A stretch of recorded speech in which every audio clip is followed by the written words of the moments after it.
Donc nous allons maintenant commencer un nouveau chapitre, mais avant cela, il est important de vérifier que vous avez bien compris le module grammatical sur les différents types de compléments du nom. There was a giant running after a mammoth. Il s'agit ici d'une participiale en ing qui complète le nom giant. Then a struggle came which ended the war between Great Britain and her American colonies. Nous avons ici un éclatement et le segment entre crochets est une relative, comme on le constate à la présence de which, et c'est bien clair que cette proposition complète le nom struggle et précise le nom struggle, de quel struggle il s'agit. The story is told that he walked the floor of his room with deep anxiety and consternation the night after his offer was accepted to sell his company. À nouveau, nous avons un éclatement, puisque le complément du nom est séparé de story, et ce complément du nom est une subordonnée de contenu. Nous pouvons la repérer au fait que that n'est pas remplaçable par which, the story is told which he walked the floor of his room, etc. ne marche pas. Donc en fait, il ne s'agit pas ici de préciser story simplement, mais vraiment d'expliciter en quoi consiste l'histoire. Donc c'est comme si on avait un signe égal, l'histoire égale he walked the floor of his room, etc. C'est donc bien une subordonnée de contenu. Very few articles were published on the giant panda in European and American papers until Ruth Harkness, an American explorer, went into China's interior in 1936 and emerged with a young giant panda. À quel type de complément du nom avons-nous affaire? À un groupe prépositionnel on the giant panda qui complète le nom articles. On a donc le verbe, le groupe verbal entre les deux. C'est à nouveau bien un cas d'éclatement. Meanwhile, Tuesday, new evidence emerged that Webster and other US Technologies board members were warned last March about several civil fraud lawsuits. À quoi avons-nous affaire ici? À nouveau, c'est une subordonnée de contenu. La proposition en that sert à expliciter en quoi consiste la preuve et that n'est pas remplaçable par which. À nouveau, c'est un cas d'éclatement puisque, comme vous le constatez, on a le groupe verbal emerged intercalé entre le nom evidence et son complément. Many new jobs were created that were not directly connected with the fundamental educational activities of the school. À quoi avons-nous affaire ici? Ici, il s'agit d'une relative. Ce qui est entre crochets ne sert pas à expliciter en quoi consiste le travail, mais juste à apporter des informations supplémentaires sur ce travail pour le préciser. Et à nouveau, nous avons un cas d'éclatement puisque le groupe verbal were created est intercalé entre le nom et le complément qui l'accompagne. J'espère que c'est clair. Sinon, n'hésitez pas à regarder à nouveau le module grammatical qui correspond ou à poser des questions sur le forum. Nous allons donc commencer le chapitre 3 qui concerne les structures de topicalisation. Rappelez-vous la notion de topic. Le topic, c'est ce dont je parle. On le met typiquement en début de phrase puisqu'on commence par dire de quoi on parle et ensuite, on en fait un commentaire. Nous allons étudier 3 différentes structures de topicalisation. La troisième, le passif, donnera lieu à un chapitre complet qui est le prochain chapitre. On ne va faire que le présenter dans ce premier chapitre ici sur la topicalisation. Nous allons commencer par les structures à monter. Cette partie est souvent considérée comme assez difficile, donc je vous demande d'être bien attentif. Qu'est-ce qu'on appelle une structure à monter? Eh bien, voici un exemple de structure à monter. Il existe deux types de structures à monter. Voici le premier type. The queen is easy to recognize. Alors, la question qui va se poser, c'est quel est le sujet dans cette phrase? Bien évidemment, le sujet grammatical, c'est the queen. Nous sommes tous d'accord. Mais est-ce qu'on est vraiment en train de dire que the queen is easy? Non. La reine n'est pas le sujet du groupe verbal be easy. Qu'est-ce qui est facile, en fait, ici? C'est to recognize the queen is easy. Et cette expression pourrait aussi être, cette phrase pourrait aussi être exprimée sous la forme d'une extraposition. It is easy to recognize the queen. D'un point de vue discursif, pourquoi a-t-on préféré dire the queen is easy to recognize?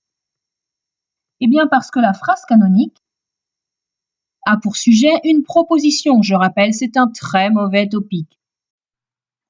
Comme vous pouvez le constater dans la hiérarchie des topiques, les propositions qui ne sont pas des entités mais qui sont centrées autour d'un verbe sont des très mauvais topiques parce qu'elles demandent trop d'efforts cognitifs au lecteur ou à l'auditeur. Donc on a préféré faire ce qu'on appelle une montée, ce qui permet d'avoir pour sujet the queen, même si ce n'est pas le vrai sujet sur le plan du sens, puisque le vrai sujet sur le plan du sens, c'est to recognize the queen. Mais on le met en position de sujet syntaxique. Même jusqu'au point d'avoir donc une phrase qui peut paraître particulière, puisqu'on a un sujet qui n'a finalement pas de lien sémantique avec son groupe verbal. Mais si on fait ça, c'est parce que the queen est un très bon topique, puisqu'il est humain et défini. Regardez, les entités définies humaines sont très haut dans la hiérarchie des topiques. Donc si on regarde ce qui s'est passé dans la phrase canonique, to recognize the queen is easy, the queen est le COD du verbe recognize, au sein de la subordonnée nominale to recognize the queen, qui est le sujet de be easy. D'accord? Donc dans la subordonnée to recognize the queen est l'objet, le COD.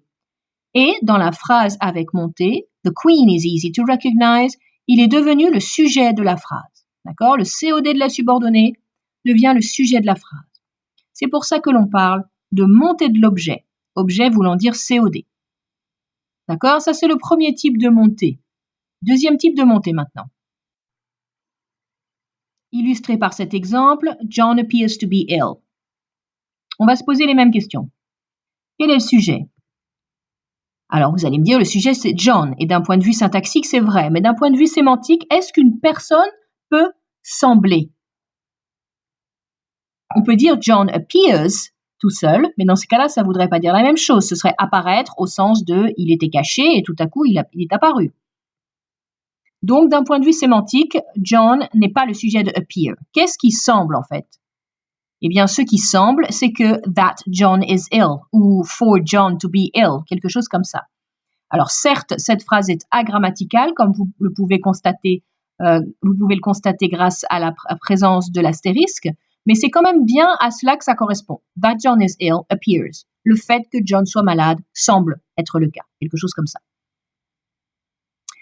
Pour mieux travailler sur la phrase, puisque la phrase canonique n'est pas grammaticale, vous allez préférer peut-être travailler avec l'extraposition. It appears that John is ill.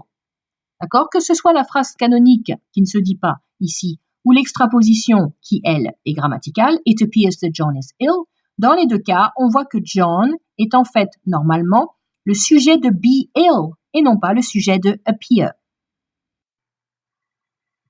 À nouveau, pourquoi a-t-on fait ça? Eh bien, parce que that John is ill est un très mauvais topic puisque c'est une proposition. L'extraposition, elle, serait bien meilleure déjà puisqu'on a un sujet vide, it, qui est facile à appréhender pour le lecteur, ne demande pas beaucoup d'efforts. Mais avec la montée, la particularité, c'est qu'on a John comme sujet. Et donc, ça permet, comme John est un très bon topic puisque c'est un nom propre, donc par définition, c'est un nom défini, eh bien c'est un très bon topic et il est humain. Donc, on est prêt même d'aller jusqu'à un point où on a un verbe qui a en fait aucun lien sémantique avec son sujet, juste parce que c'est un bon topic.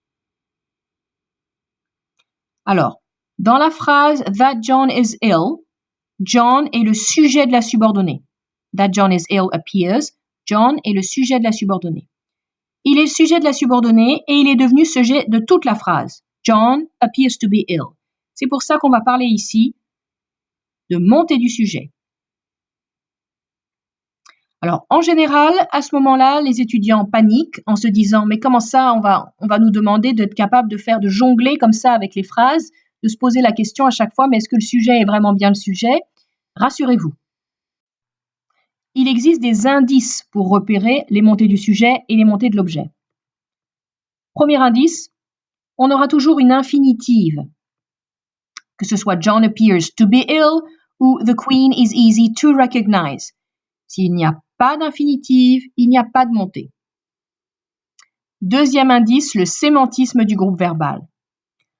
Pour la montée du sujet, nous avons des groupes verbaux du type seem, appear, be likely, be certain, turn out, tend, happen, dans le sens he happened to be my best friend, ou prove, dans le sens this proved to be very difficult.